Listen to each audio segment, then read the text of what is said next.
I'm Dr. Evelyn Reed, 35, female. I've dedicated my life to the unseen world, studying the intricate lives of microorganisms in a sterile, predictable lab. My small apartment was my sanctuary, a quiet place where I managed my research, my finances, and the chaotic life of my younger sister, Jess. I thought I had everything under control, a future meticulously planned and saved for, until one single bank notification shattered it all. This is the story of how my own sister, the person I raised and trusted completely, stole my entire life savings, and how a single, cryptic text message gave me the chance to take it all back. Before this story unfolds, I'd love to connect with you. Please let me know in the comments where you're watching from and what time it is in your corner of the world. It's amazing to see how far these stories can travel. Life, for me, was a series of controlled variables. As a microbiologist, I thrived on order, data, and predictable outcomes. My world was the hum of centrifuges, the glow of monitors displaying genetic sequences, and the quiet satisfaction of a successful experiment. This precision extended to my personal life. I budgeted meticulously, investing a significant portion of my salary into a retirement fund that represented more than just money. It was my ticket to freedom, a future where I could open my own private research initiative without begging for grants. At 35, I had built a nest egg of over $200,000, a testament to a decade of disciplined living and sacrifice. The one variable I could never quite control was my sister, Jessica. At 24, Jess was my polar opposite. Where I was analytical, she was impulsive. Where I planned, she drifted. Our parents passed away when I was 22, and Jess was just a teenager, leaving me as her sole guardian. I put my own life on hold, working 2 jobs while finishing my doctorate to ensure she never wanted for anything. I loved her with a fierce, protective instinct that often blinded me to her flaws. She lived with me rent-free, hopping between part-time jobs and grand, fleeting ambitions of becoming a travel influencer. I funded her photography courses, bought her new camera equipment, and listened patiently to her elaborate plans, all while gently encouraging her to find some stability. "Just think, Evie," she'd say, her eyes sparkling with excitement. "Once I get a few brand deals, I'll pay you back for everything triple." I never expected her to pay me back. I just wanted her to be happy and self-sufficient. Her latest obsession was her boyfriend, Liam Carter. He was 26, unnervingly charming, and possessed a slick confidence that set off every alarm bell in my head. He spoke in buzzwords about crypto investments, NFTs, and a life free from the 9-to-5 grind. To me, he was a walking red flag, but Jess was smitten. "He's a visionary, Evie," she'd argue whenever I voiced my concerns. "You're just stuck in your old-fashioned ways. You have to take risks to get rewards." I tried to be supportive for Jess's sake. I welcomed Liam into my home, sat through dinners where he explained blockchain with the condescending air of a prophet, and bit my tongue when he'd borrow $20 from Jess's wallet, money I knew had come from mine. My trust in Jess, however, remained absolute. She was family. She knew about my retirement account. In fact, she was the one who helped me set up the online banking app on my new phone months ago, teasing me about being a tech dinosaur. I had made her the emergency contact and secondary authenticator on the account, a decision born of familial duty. It never occurred to me that this trust, the bedrock of our relationship, would be the very tool used to destroy me. I saw her as the little sister I needed to protect, never as a threat. That was my greatest, most catastrophic miscalculation. The signs were there, subtle and insidious, but I was too blinded by love and responsibility to see the storm gathering on the horizon. The lab was my controlled environment, but my home had become an experiment I was about to lose control of completely. The week it happened began with an unusual level of affection from Jess. She made me breakfast, a rare occurrence, and complimented my work attire. "Big day at the lab?" she asked, her smile a little too bright. Liam was there too, unusually quiet, just nodding along as he scrolled through his phone. Looking back, it was a performance, a final act of misdirection. They were buttering me up, lulling me into a false sense of security before they dropped the axe. On Thursday evening, I came home exhausted after a grueling 40-hour day analyzing a particularly resilient bacterial strain. The apartment was eerily silent. Jess's bedroom door was ajar, which was unusual. She always kept it closed. A knot of unease tightened in my stomach. "Jess," I called out, my voice echoing in the stillness. No answer. I pushed her door open. The room was sterile, not in the clean, organized way of my lab, but in a hollow, empty way. Her closet was half empty, the drawers of her dresser pulled out. Her laptop was gone, as was the expensive camera I'd bought her for her last birthday. A single, crumpled energy bar wrapper lay on her unmade bed, the only sign of recent life. Panic began to crawl up my spine. I called her phone. It went straight to voicemail. I called again and again. Nothing. I sent a flurry of texts. Where are you? Are you okay? Please call me. The messages delivered but remained unread. I then tried calling Liam. His phone, too, went straight to voicemail. My mind raced through 100 terrifying scenarios. An accident, a kidnapping, but a colder, more sickening possibility began to surface. I walked into the living room and noticed my personal laptop was sitting on the coffee table, which was odd because I always kept it locked in my home office. That's when I remembered Jess asking to borrow it the night before, claiming her own was acting up. She needed it, she'd said, to edit some photos for her portfolio. I'd given her the password without a second thought. A wave of nausea washed over me. With trembling hands, I opened the laptop and navigated to my online banking portal. I tried to log in, incorrect password. The screen flashed, I tried again, same result. I clicked the forgot password link. The system prompted me to verify my identity through a two-factor authentication code sent to my phone number. I waited, my phone in hand. No code arrived. I tried again. Nothing. It was then that I noticed the small icon at the top of my phone screen. No service. I toggled the airplane mode on and off, but the signal didn't return. It wasn't a network outage. My SEM card had been deactivated. They had called my service provider, impersonated me using the personal information I had so freely shared, and performed a SAM swap, rerouting my number and my security codes to a new phone. With a growing sense of dread, I used my laptop to log into my email, the one I used for account recovery. The password had been changed there, too. They had locked me out of everything. Every digital door had been slammed shut and bolted from the inside. They hadn't just run away. They had systematically erased my access to my own life. The full weight of their plan began to crush me. This wasn't an impulsive decision. This was calculated. This was cold. My sister and her charming boyfriend had packed their bags, stolen my digital identity, and disappeared. And as I sat there in the silent apartment, the sickening realization finally hit me. It wasn't just my digital life they were after. It was my future. The next morning felt like waking up in a stranger's life. The silence of the apartment was no longer peaceful. It was oppressive. I couldn't call the bank. I couldn't access my accounts online, and every attempt to regain control was met with a digital brick wall. My first stop was my mobile phone provider's retail store. The young man behind the counter looked at me with a mixture of pity and procedural detachment as I explained the situation. It looks like a SIM swap was authorized yesterday afternoon, he said, tapping on his tablet. The request was verified with your date of birth and the last 4 digits of your social security number. Information Jess knew by heart. It took another hour of frantic verification, showing my driver's license and proving I was, in fact me, to get a new SIM card and reclaim my phone number. The moment my service was restored, my phone buzzed violently with a flood of notifications. My heart hammered against my ribs as I looked at the screen. There were dozens of emails from my bank, all from the previous evening.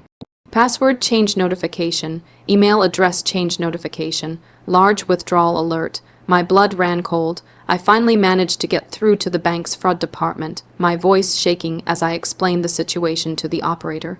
She put me on hold for what felt like an eternity. When she returned, her voice was grave. Ma'am, I can confirm that your entire retirement savings account was liquidated yesterday. A wire transfer for $207,453.12 was made. The number hung in the air, a monstrous, impossible figure. $207,000, my life's work, my future, gone. Where was it sent? I asked, my voice barely a whisper. To an offshore cryptocurrency exchange based in the Cayman Islands, she replied. Once the funds are converted to crypto, they become virtually untraceable. I'm very sorry, but the transfer was authorized using all the correct security protocols. From our end, it looked completely legitimate. The bank filed a fraud report, but the representative was clear. Recovery was highly unlikely. The money had been moved too quickly, too cleanly. My next stop was the police station. I sat for hours in a hard plastic chair, recounting the story to a world-weary detective who had seen it all. He took notes, asked questions, but his expression never changed. "It's a family matter," he said, his tone flat. "She's over 18. As far as the law is concerned, she's an adult who left. Proving she did this without your consent, especially since she had access to your information, is going to be tough. We'll file a report, but honestly, these things rarely go anywhere. They're probably long gone by now." I walked out of the station feeling more alone than I ever had in my life. The systems I trusted, the banks, the police, were powerless. My sister had exploited not just my love, but the very fabric of my orderly life, using my trust as her weapon and my personal information as her ammunition. I returned to my empty apartment, the weight of the betrayal settling into my bones. Every object seemed to mock me, the framed photo of Jess and me on the mantelpiece, smiling at her high school graduation, the bookshelf filled with textbooks I'd bought her, the little trinkets she'd left behind. She hadn't just stolen my money, she had stolen our past, tainting every memory with this final, devastating act of treachery. In the quiet devastation of my home, I sank to the floor, and for the first time, I let myself break. The tears were not just for the lost money, but for the loss of my sister, the girl I had raised, and the naive, trusting woman I used to be. That woman was gone forever. For 2 days, I was adrift in a sea of despair.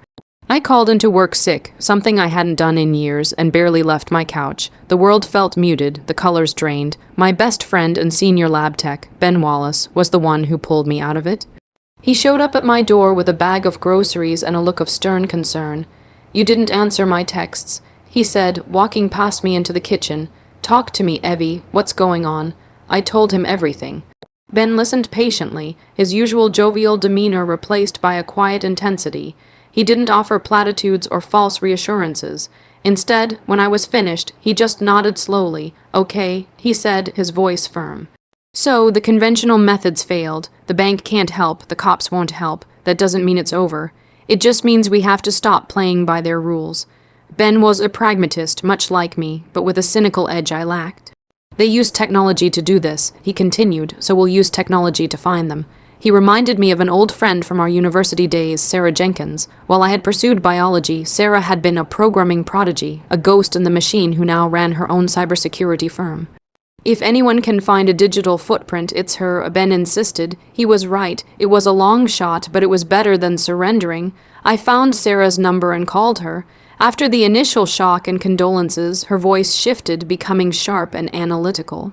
"Okay, Evelyn," she said, "they were smart, but everyone gets sloppy. Tell me everything. Every device, every account, every online habit you can remember about your sister and this Liam character." We spoke for over an hour. I told her about Jess's influencer aspirations, her constant posting on social media, and Liam's obsession with crypto forums. It felt like grasping at straws, but Sarah treated every piece of information like a clue. "I need you to bring me your laptop and Jess's old desktop computer that she left in her room," she instructed. "Don't turn them on, just bring them to me." The next day, I was in Sarah's sleek, minimalist office, surrounded by servers humming with quiet power. She took the devices and went to work. For hours, she typed furiously, her screen a blur of code and command lines. Ben and I sat in silence, watching her work her magic. Finally, she leaned back in her chair. "Okay, I've got something," she announced. "They were clever. They used VPN and public Wi-Fi to cover their tracks for the bank transfer, but your sister got cocky." Sarah pulled up a screen showing the login history for Jess's cloud storage account. Most were masked, but one was not.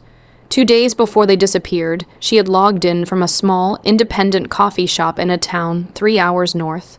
It was a brief login, only 90 seconds, Sarah explained. "Only 90 seconds," Sarah explained. Probably thought it was too quick to matter, but it gives us a location. But there was more, by cross, referencing the time of that login with Jess's social media activity. Sarah found a liked post on Instagram. It was a photo from a different travel influencer, geotagged at a scenic waterfall. The caption read, "Found this hidden gem near Oak Haven, a perfect off, the grid escape." Oak Haven was the same small town where the coffee shop was located. It wasn't much, but it was a pattern. They weren't flying to an exotic country. They were hiding out, laying low somewhere remote. Then came the final piece. While digging through the cached files on Jess's old computer, Sarah found remnants of deleted search queries. Liam had been obsessively researching off, grid living, untraceable crypto wallets, and most tellingly, buying property anonymously in Costa Rica. That was their end game. They were hiding out in Oakhaven until the crypto transfer was fully settled and untraceable, and then they planned to disappear for good. They're waiting, Sarah said, her eyes meeting mine. And that means we have a window of opportunity. They think they're invisible, but they've left a trail, a faint one, but it's there. For the first time in days, a flicker of something other than despair ignited within me. It was hope, cold and sharp. The hunt was on. Knowing their general location was one thing, knowing their next move was another. For a week, the trail went cold. Sarah monitored their digital footprints, but they had gone dark. No social media posts, no logins, nothing. They were being careful. The frustration was maddening. They were out there, living on my money, planning their new life while mine was in ruins. I was back at work, going through the motions, but my focus was gone. My research felt meaningless compared to the burning injustice that consumed my thoughts. Ben could see it. Patience, Evie. He'd say during our lunch breaks, they'll slip up. People like that always do. He was right. The slip-up came, not from a technical error, but from a place I never expected, my own phone. It was late on a Tuesday night. I was in the lab, staring blankly at a Petri dish, when my phone buzzed with a text from an unknown number. My heart leaped into my throat. The message was short, cryptic, and riddled with typos. He is not who you think. He has another wallet. He's playing her too. Don't trust him. He will leave her with nothing. I stared at the message, my mind racing. Who was this? How did they get my new number? Was it a prank? A scam? I showed the text to Ben the next morning. He read it several times, his brow furrowed. This changes things, he said slowly. This sounds like someone on the inside, or someone who knows Liam well. We took it to Sarah.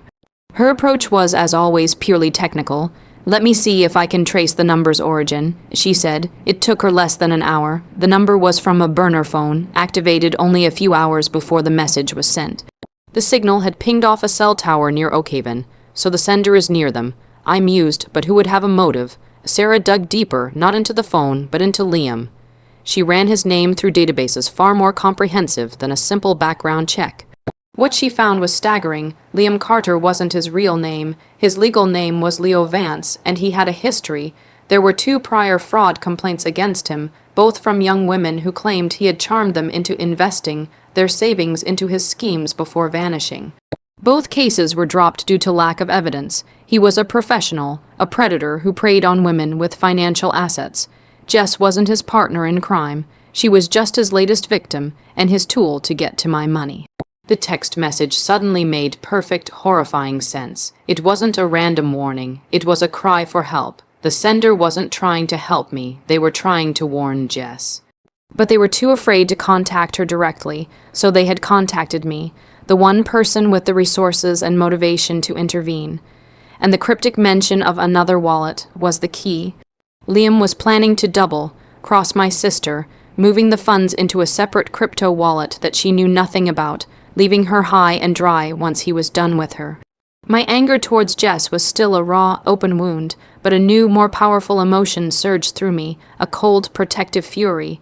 She was still my sister. Liam had manipulated her, used her love for him and her resentment towards me to orchestrate his theft. He had turned my family against itself for his own gain. This was no longer just about getting my money back. This was about saving my sister from a man who would destroy her life as carelessly as he had destroyed mine. The text message wasn't just a clue, it was a catalyst. It gave me a new purpose. The plan shifted from simple recovery to a calculated rescue mission. I had to get to Jess before Liam disappeared again, taking my future and what was left of hers with him. The trap wasn't for them anymore, it was for him. The new plan was audacious, risky, and hinged on one critical assumption, that Liam's greed was greater than his caution. Sarah, Ben, and I huddled in her office, mapping out the strategy. Crypto is anonymous, but it leaves a public ledger, Sarah explained, pointing to a complex diagram on her monitor. We can't seize the money, but we can track its movement between wallets. If he's moving it to a secret wallet, we can see that transaction happen, even if we don't know who owns the wallet. The problem was how to make him move it. We needed to create a sense of urgency, to make him believe his window of opportunity was closing fast. Our plan had 2 phases. Phase 1 was psychological. Sarah drafted a carefully worded email, and using a spoofing service to make it appear as if it were coming from the compliance department of the offshore crypto exchange, sent it to the email address Liam had created to manage the stolen funds. The email was a masterpiece of corporate jargon. It stated that due to new international anti-money laundering regulations, the account had been flagged for suspicious activity. It informed him that a mandatory 14-day hold was being placed on the assets pending a verification of the source of funds. To complete the verification, he would need to provide notarized identification and banking records. Failure to comply would result in the account being permanently frozen. This will panic him, Sarah predicted. He can't provide that documentation. His only option will be to move the crypto out of that wallet and into another one as fast as possible before the fake hold takes effect. We set the deadline for the hold for 48 hours. Now we just had to wait and watch. The next 24 hours were the most agonizing of my life. I barely slept, my eyes glued to a web page Sarah had set up that monitored the specific crypto wallet containing my life savings. Ben stayed with me, a quiet, steady presence that kept me from unraveling. On the second day it happened, a notification popped up on the screen. Outgoing transaction initiated. My breath caught in my throat. We watched in real time as the entire sum was transferred from the initial wallet to a new, unknown one. Liam had taken the bait. He had moved the money into his secret wallet, the one he thought Jess knew nothing about. He had just shown us his hand, now for phase 2. We know he's in Oakhaven. I said, my voice steady. We know the name of the scenic waterfall. It's a small town. There can't be that many places to rent nearby that offer the kind of seclusion he'd want. We spent the next hour referencing rental listings for isolated cabins and cottages near the state park that housed the waterfall. We found 3. One of them, a secluded cabin at the end of a long private road, had been rented 2 weeks prior for a cash payment. The renter's name was John Smith. It had to be them. It was time to stop being a victim. I called the detective who had handled my case. I didn't tell him about Sarah's methods, but I gave him the new information. I have a credible tip that the suspect in my fraud case, Leo Vance, who is using the alias Liam Carter, is located at this address. I said, my voice firm and confident. He is in possession of over $200,000 in stolen assets, and I have reason to believe he is a flight risk. I forwarded him the documentation Sarah had uncovered about Liam's real identity and his previous fraud complaints. This time, the detective's tone was different. This wasn't just a messy family dispute anymore. This was a documented financial criminal with a known location. I'll get a warrant, he said. We can be there in 3 hours. Ben drove me to Oakhaven. We didn't go to the cabin. Instead, we waited at a diner on the outskirts of town, the same one where Jess had logged into her cloud account. As we sat there, watching the clock tick, my anger gave way to a profound sense of sadness. I wasn't just setting a trap for a thief. I was about to blow my sister's life apart to save it. There would be no easy reunion, no simple forgiveness. This was a reckoning. 3 hours later, my phone rang. It was the detective. We have them. He said, both of them are in custody. You should come down to the station. The Oakhaven police station was small and smelled of stale coffee. I saw Jess before she saw me. She was sitting on a bench in the hallway, her face pale and streaked with tears. She looked small and lost, nothing like the defiant, confident young woman who had walked out of my apartment. When her eyes finally met mine, they were filled with a toxic mix of shame, fear, and a flicker of resentment. There was no dramatic reunion. I just sat down on the bench a few feet away from her, the silence between us heavy with unspoken accusations and years of broken trust. Liam, or Leo, was in a separate room. The police had found everything. The new crypto wall. It was on a hardware key in his pocket. Because they had caught him red-handed with the assets, and because I had the digital trail to prove the funds were mine. The process of recovery, while bureaucratic and slow, was now possible. The detective explained that Liam had confessed almost immediately, trying to pin the entire scheme on Jess, but the evidence of his secret wallet and his past activities told a different story. Jess, he said, had been cooperating fully. She had told them everything, how Liam had convinced her that I was hoarding money, that I didn't care about her dreams, and that they were just borrowing the funds to get a head start on a life I was trying to deny her. She had genuinely believed he would pay it all back. The detective left us alone. He was going to leave me. Jess whispered, her voice cracking. He told me this morning that he was going to secure the assets and that I should pack a small bag for Costa Rica. He was going to leave me there with nothing. The anonymous text message suddenly made sense. It wasn't from a stranger. It was from one of Liam's previous victims, someone who had been following his online activity and recognized the pattern. Someone who had tried to warn my sister before it was too late. "I know," I said quietly. There was no triumph in being right. There was only a deep, aching sorrow. Liam faced serious charges, not just for my case, but for the others he had scammed. Jess, as a cooperative witness who was clearly a victim of manipulation, was offered a deal, full restitution, a probationary period, and mandatory therapy. The road ahead for her would be long and difficult. The money, after months of legal wrangling, was eventually returned to my accounts, but something had irrevocably changed. The sense of security it once gave me was gone, replaced by the stark knowledge of how quickly everything could be taken away. I didn't let Jess come back to live with me. It wasn't a punishment, but a necessity. The trust between us was shattered, and rebuilding it would take more than just living under the same roof. It would require distance, time, and a tremendous amount of work from both of us. She got a job at a local diner, the same one where we had waited, and started attending her therapy sessions. We spoke on the phone once a week. The calls were awkward, strained, filled with painful silences. But they were a start. My life is different now. The lab is still my sanctuary, but I no longer see my future as a simple, predictable equation. The betrayal forced me to re-examine everything. I learned that my controlled, orderly world was a fragile illusion, and that true strength wasn't in avoiding variables, but in facing them.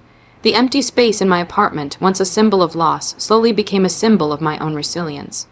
I had faced the worst betrayal imaginable and had not only survived but fought back. I had taken control of the experiment. The outcome was not what I had planned for, but it was real, it was mine, and it was, in its own difficult and complicated way, a new beginning.